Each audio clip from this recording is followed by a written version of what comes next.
नमस्कार। भगवान एक ऐसा नाम जो आपको हमेशा याद रहता है। भगवान से आपको क्या मांगना है ये भी हमेशा याद रहता है, लेकिन भगवान को क्या देना है ये कभी याद नहीं रहता। भगवान ने जो इतनी सारी किताबें, वेद, पुराण, ग्रंथ लिखे, उसमें क्या क्या नियम बनाए वो तो पढ़े नहीं, और जो सुने वो भी आधे अधूरे सुने, और जो किए वो और कम किए। तो यानी कि आप भगवान को समझ ही नहीं पाए, और जब आप भगवान को समझ ही नहीं पाए तो फिर भगवान से दोस्ती कैसे हो सकती है। अब देखिए, पति पत्नी का रिश्ता किस आधार पर चलता है? जब वो लोग एक दूसरे को समझ जाते हैं, उनके विचार मिल जाते हैं। अब जो पति पत्नी के विचार नहीं मिलते, जो पति पत्नी एक दूसरे को समझ नहीं पाते, तो क्या होता है? दूरी हो जाती है, तलाक हो जाता है। तो आप भगवान को समझ नहीं रहे हैं।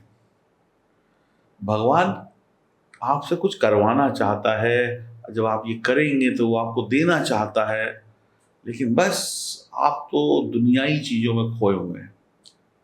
लेकिन फिर भी भगवान तो एक ऐसी ऐसी शक्ति है, वो कहती है जाओ तुम्हारी 10 गलतियां माफ।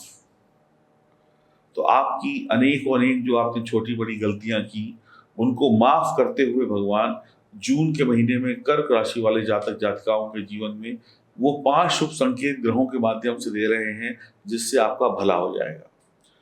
और ये इतना अच्छा संकेत होगा, ये ऐसे अच्छे मौके होंगे, ये इतने अच्छे रास्ते होंगे कि आप इन पर चलकर तरक्की पे तरक्की पाते चले जाएंगे।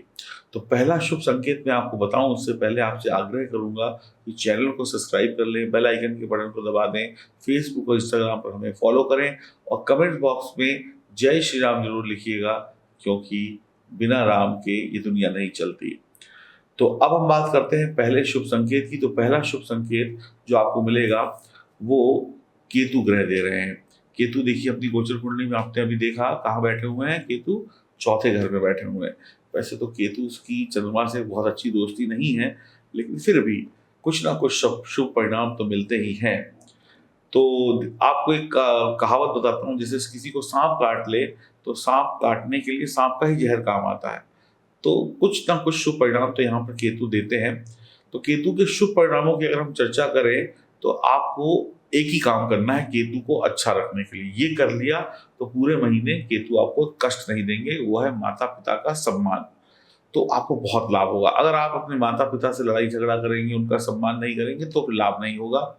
आप अपने पिता की तरक्की होते हुए देखेंगे इस समय में, आपका तो भला होगा ही होगा, आपके पिता का बहुत अच्छा भला होने वाला है, पिता के जीवन में खुशहाली आएगी।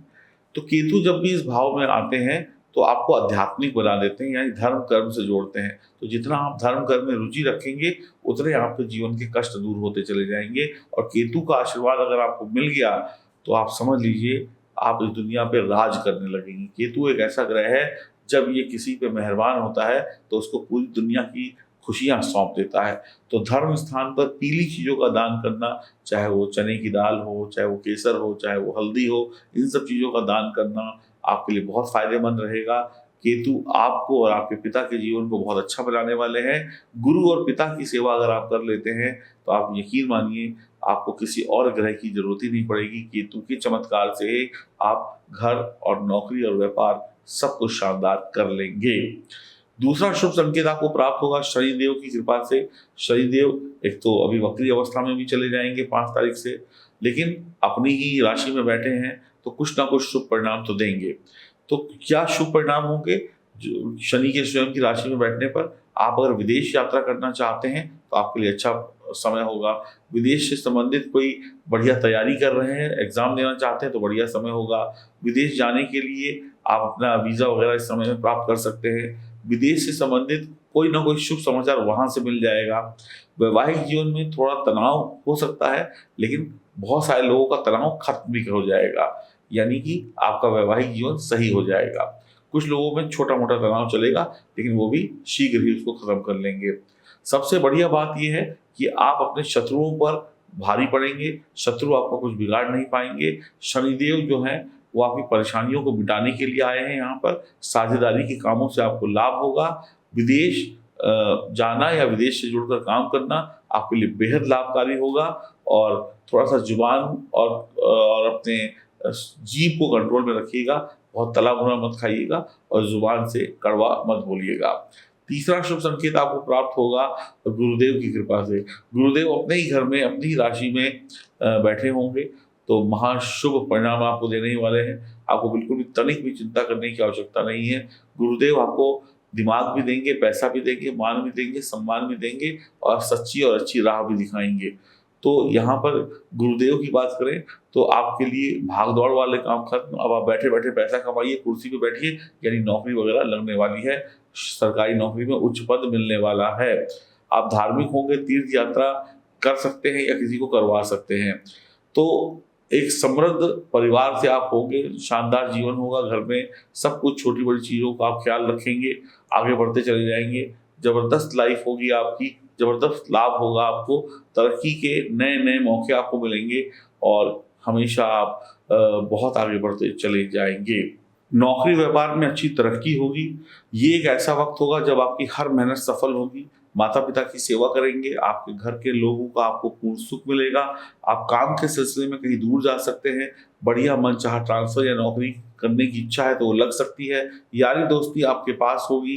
किसी भी काम को आप अधूरा नहीं छोड़ेंगे और काम करते चले जाएंगे, यानी कि आप पर अब धन की वर्षा शीघ्र होने वाली है। करियर आपका बनने वाला है। बात करेंगे चौथे शुभ संकेत की, जो आपको प्राप्त होगा गुरु और मंगल की युति से। कमाल की युति है, शानदार युति है, दमदार युति है। तो आपके दशम भाव में जब मंगल चले जाएंगे तो दिग्बली हो जाएंगे। शानदार संकेत है आपके लिए। आपको 27 जून तक मंगल को नवम भाव में होंगे और नवम भाव में बैठकर मंगल जो है आपको बहुत सारी सफलता देंगे। नौकरी में समस्याएं खत्म होंगी। घर में पैसा 4 गुना ज़्यादा आएगा। अगर आप काम अधूरे रह गए हैं वो काम आप पूरे कर लेंगे और वहीं रह के पूरे कर लेंगे। और आपके जो काम है उसकी तारीफ होने वाली है कि भाई बढ़िया काम किया आपने। कुल मिलाकर आप अभी थोड़ा सा सब्र रखिएगा। किसी भी काम को तुरंत खोलना या बंद करना मत करिएगा। आपको बहुत अच्छे परिणाम यहाँ पर मिलने वाले हैं। आपको बहुत अच्छी तारीफें मिलने वाली है। आपको बहुत अच्छी सलाह मिलने वाली है। आपके काम को लेकर आप तनिक भी चिंता ना करें। और तो अगला शुभ संकेत जो आपको प्राप्त हो रहा है, जो शुक्र जब दशम भाव में होंगे और शुक्र 11वें भाव में लक्ष्मी नारायण योग भी बनाएंगे, तो यानी कि मालव्य योग भी बनेगा, लक्ष्मी नारायण योग भी बनेगा। देखिए, लक्ष्मी नारायण योग का बनना सीधा सीधा है भगवान विष्णु और माँ लक्ष्मी की कृपा पाना। तो ये कृपा आप पे 100% इस महीने बरसने वाली है। तो शुक्र जो है जब भी क्या कहते हैं दशम भाव में होंगे तो आप एक दूसरे के बहुत करीब आ सकते हैं, एक दूसरे से खुलकर बातें कर सकते हैं, एक दूसरे के प्रति अपने प्रेम को दिखा और बता सकते हैं, क्योंकि शुक्र जो है वो प्रेम का भी ग्रह है। और शुक्र यहाँ पर आपको बहुत अच्छी लग्जरी नौकरी भी दे देंगे, यानी बहुत शानदार नौकरी, बहुत बड़ा ऑफिस, बहुत बड़ी संस्था से आपको जोड़ देंगे। आपकी नौकरी में ग्लैमर होगा, अच्छी बहुत अच्छी नौकरी आपको यहाँ पर शुक्र दिला सकते हैं। लक्ष्मी नारायण योग का बनना, माँ लक्ष्मी और भगवान विष्णु का आपके ऊपर आशीर्वाद है। वो आपको हर हाल में जीवन के हर एक क्षेत्र में सफल बना देंगे। टेंशन लेने की आपको बिल्कुल भी आवश्यकता नहीं है। तो अगला जो शुभ संकेत है वो मिलेगा आपको जब बुध ग्रह जो है वो सूर्य के साथ बुध आदित्य योग का निर्माण करेंगे। देखिए, बुध आदित्य योग क्या है? दिमाग को तेज करना। बुध क्या है? वाणी। और दिमाग क्या है? सूर्य। जब आपका दिमाग तेज होगा, सही डिसीजन होंगे, सही आप तरीके से काम सोच कर करेंगे, तो आपका हर एक काम सही होता चला जाएगा। तो सबसे बड़ी बात यह है कि जब बुध 11वें घर में होंगे, बुध आदित्य योग बनेगा और सूर्य भी साथ में होंगे, तो आपको सरकारी नौकरी में उच्च पद मिल सकते हैं। सरकारी नौकरी की समस्याएं समाप्त हो सकती हैं। आपकी तरक्की के अनेक रास्ते खुल जाएंगे और आप आगे ही बढ़ते चले जाएंगे। आप लोग करिश्माई होंगे, यानी तर्क वितर्क से बचकर सही तर्क करके अपनी चीज़ों को सही करवा लेंगे। तो कुल मिलाकर आपको ये जो 5-6 सफलता के शुभ संकेत मैंने आपको बताए, इन संकेतों में तनिक भी चिंता मत करिएगा कि कोई नुकसान होगा। इन संकेतों में सिर्फ लाभ ही लाभ छुपा हुआ है और ईश्वर की मेहरबानी है कि आपको ये सारे लाभ जून के महीने में मिलने वाले हैं। हरि ओम, नमस्कार।